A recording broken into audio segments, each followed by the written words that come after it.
maybe a few years. Okay, so it has not been from birth. Wasn't since you were born, if this was fine. Okay, happened later. And your belief of why is, well, I noticed it when we went to Jamaica.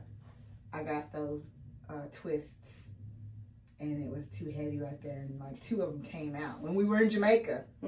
While in Jamaica, when you got, because the twists you got prior to going on the trip and once on the trip. Yes. So that would go in harmony with my diagnosis for you. This is definitely traction alopecia.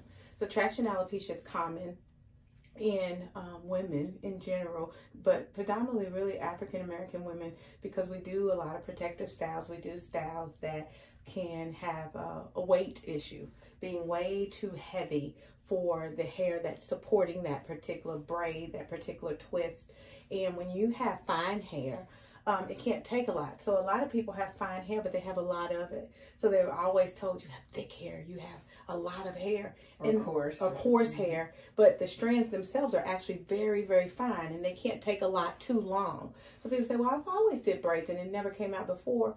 Well, enough's enough. It's kind of like if you've always eaten unhealthy, but you didn't get diabetes for years and years, and then eventually you do. Enough was enough. And so that's how with traction alopecia, when the weight is enough, the whole strand will come out. Now, what happens is you have a small window of time that you can address the issue. The follicle is open, it's traumatized, but it's vacant. There's no hair coming through the follicle. And what people usually do is kind of just hope for the best and go on. But you could do stimulation and you can do things to trigger that hair to come back. If you don't, after time, what will happen is skin will grow over it. And it's known as scarring alopecia, where it's actually skin now. And the possibility of hair coming back are slim to none without transplant or some type of PRP treatment, some type of treatment that has stem cell or so forth. So today, we're just looking to see if there are active follicles. So absolutely, we do see some. We see a lot of vacant follicles. So a follicle on the microscope will just look like a dry patch, a circle patch. It will just look like a hole that is empty. Let's go up in this area where I saw a lot.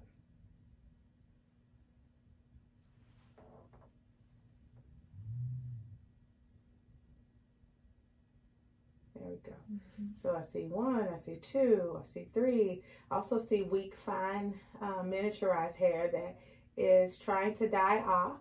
But because of the treatment that we're going to do today, we're going to increase blood flow, and we're going to nourish hair follicles, giving them the best opportunity to produce hair again.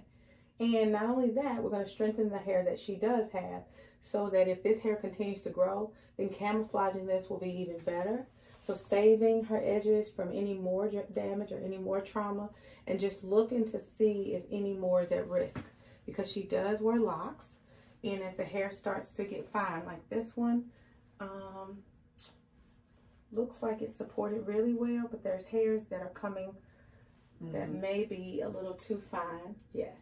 So what I see is miniaturized hairs that these locks are held on by.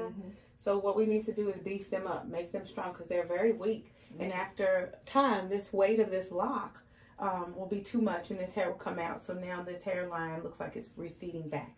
So we're going to do C&C. We're going to cleanse it, we're going to nourish it, and we're going to do circulation. And so it's all about stimulation, circulation, blood flow, and really making conditions favorable for growth for these edges.